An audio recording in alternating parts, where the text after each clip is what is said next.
සුබ දවසක් ඔයාලා හැමෝටම. අද මම කතා කරන්න යන්නේ පබ්ලික් ස්ටෝර් කියලා අපි කලින් හදාගත්ත අපේ ඩිසයින් එකේ ප්‍රොඩක්ට් ඩීඇක්ටිවේට් සහ ඇක්ටිවේට් කරන පාර්ට් එකේ ප්‍රොසෙසින් පාර්ට් එක ගැන.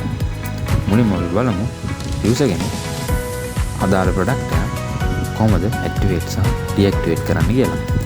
දැන් මේ වලට පේනවා වගේ ප්‍රොඩක්ට් එකට යටින් ක්ලික් සහ ඇක්ටිවේට් ඩීඇක්ටිවේට් කියන බටන් එක ඩිස්ප්ලේ කරලා තියෙනවා.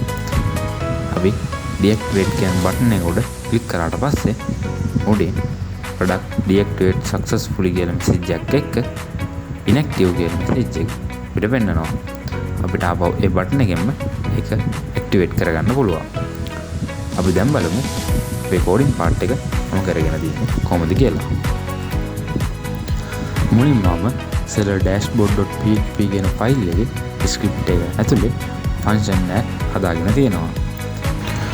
ඒ ෆන්ක්ෂන් එක රන් වෙන්නේ activate deactivate කියන බටන් එක ක්ලික් කරාම මම මේක මෙන්න මෙතනින් හදාගෙන තියෙනවා. අපේ product ID එක සර්වර් එකට යවන්නේ මෙන්න මේ කෝඩ් එකෙන්. ඊට පස්සේ මම product status process.php කියන ෆයිල් එකට post method එක හරහා data ටික පාස් කරගෙන තියෙනවා. මේ කෝඩ් එකෙන් මම කරගෙන තියෙන්නේ බටන් එකේ කලර් එක සහ ටෙක්ස්ට් එක වෙනස් වෙන විදිහට හදාගත්ත එක. ඊට පස්සේ මම තප්පර 3කින් product activated successfully කියන මෙසේජ් එක ඩිස්ප්ලේ වෙන විදිහට මෙන්න මේ කෝඩ් ටිකෙන් හදාගෙන තියෙනවා. අපි දැන් බලමු product status process.php ෆයිල් එකේ කෝඩින් පාර්ට් එක මම කරගෙන තියෙන්නේ කොහොමද කියලා. මුලින්ම සෙෂන් එකක් ස්ටාර්ට් කරගෙන user login වෙලාද login වෙලා තියෙන type එක sellerද කියලා check කරලා බලලා තියෙනවා. ඒ type එක වැරදි නම් home page එක reload වෙන විදිහට මම මෙතනින් හදාගෙන තියෙනවා.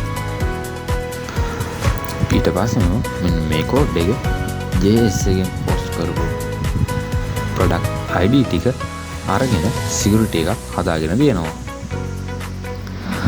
ID එක වැරදි නම් error message එකක් එන විදිහට ඊට පස්සේ මම ඒ code එකෙන් හදාගෙන තියෙනවා.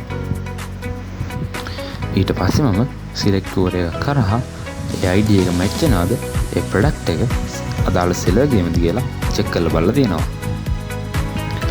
ඊට පස්සේ මම update tool එකක් කරහා database එකේ අපි වෙනස් කරගත්ත status එක update වෙන විදිහට මෙන්න මේ code එකේ මම හදාගෙන තියෙනවා.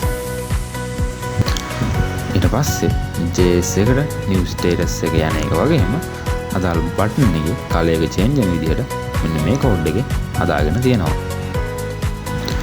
අපි මේ හදාගෙන යන project එකේ තවත් අලුත් වීඩියෝ එකක් සමග ඉදිරියේදී හමු වෙමු.